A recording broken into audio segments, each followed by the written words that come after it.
Hey guys, what's up? Mike here, and today I'm bringing you back another My Hero Academia chapter. This time it's chapter 131, and I'm going to start this video off by getting a little bit of a brief apology for my lack of uploading lately. I will say that the past weekend that just went up, that's been the weekend that I kind of missed, and also during the week I kind of don't have much to review anymore now that Konosuba's gone. And I also didn't really get a chance to upload earlier this week, or just regular video or something like that. That's mainly because I'm really busy during exam seasons right now. I don't know if I already said that or not, but if you missed it, just in case, I am really busy at this time of the year, and especially when I'm having to go back and forth between where I live and my other home. So putting that aside, we've got another great chapter from My Hero Academia this week. Again, it's more of setup. We've had a lot of setup lately, not a lot of crazy action going on. But I have a feeling that we're going to probably get into that very, very soon, and I'm looking forward to it. So let's get into the review today, guys.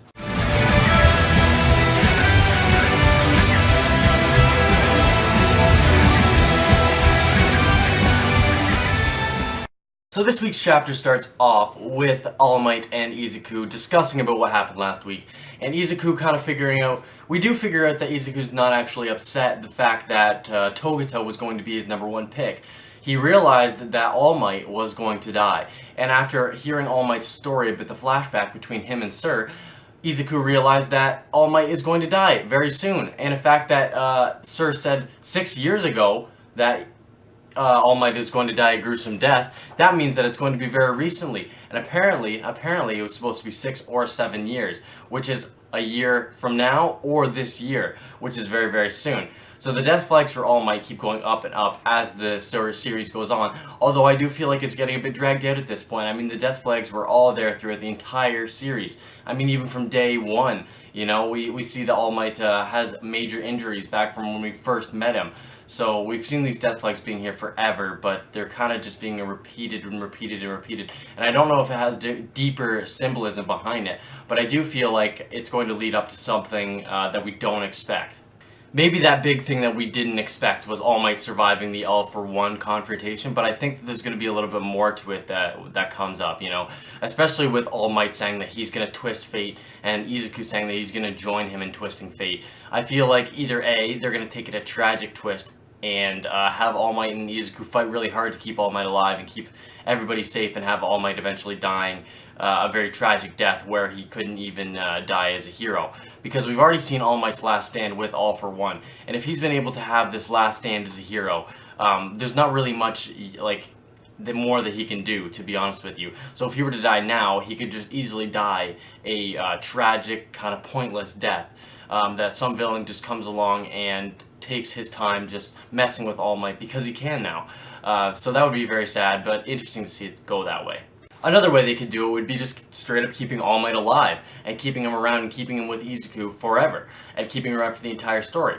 And having him overcome some sort of, you know, death flag that's coming up, and having him actually twist a fate, which I see either way would be actually kind of good. They could do it tastefully in either way, I do believe, but I am excited to see how it goes. So the fact that Izuku was more worried about the fact that All Might was going to die, rather than the fact that Togato was going to be chosen before him, really does speak a lot to Izuku's character. I have a feeling that almost Izuku doesn't really care that much that Togato was going to be the first one, even though I'm sure that it does hurt him.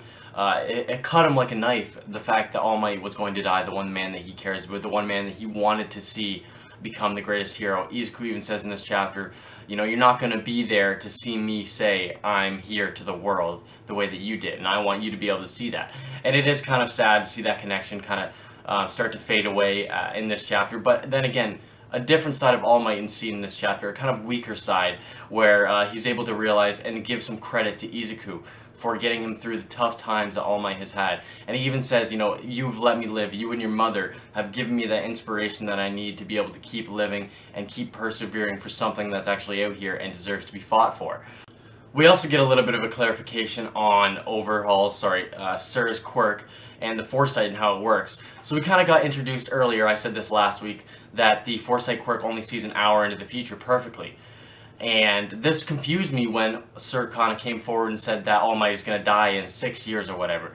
So it seems like Sir's quirk has a lot of accuracy within the first hour, but as the time goes on after that, it's more of a prediction than it is guaranteed prophecy.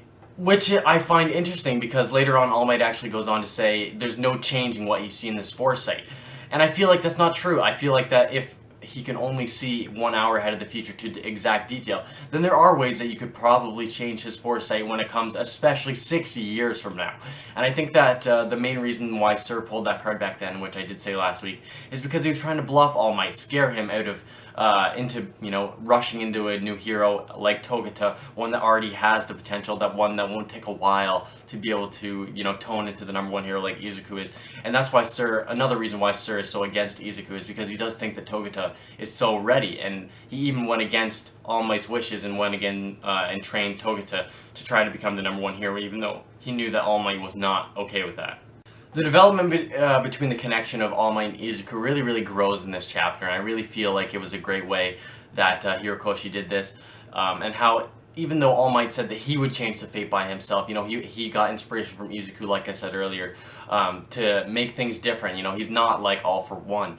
Izuku is also going to step up, and he's also going to play a part in that. And they're not going to do it one or the other. They're going to do it together. They're going to work both as a team still, even though All Might doesn't have his full powers. He's still gonna, work as a team with Izuku to be able to overcome what they've heard from Night Eye and what they've seen to be coming in the future. Then we move on to our field training with Ochiko and Sue with one of the big three, and we get to see the other two big three at one of the panels as well.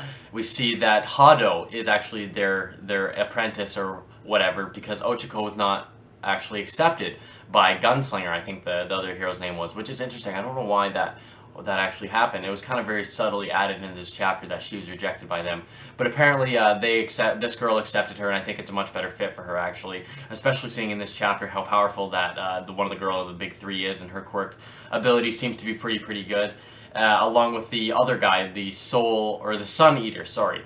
He looks very interesting. I can't wait to see what his quirk is like, especially with the name Sun Eater. It sounds crazy overpowered. It sounds like it has something to do with darkness even, which would be interesting to see another quirk that revolves around some sort of dark being like we've seen before.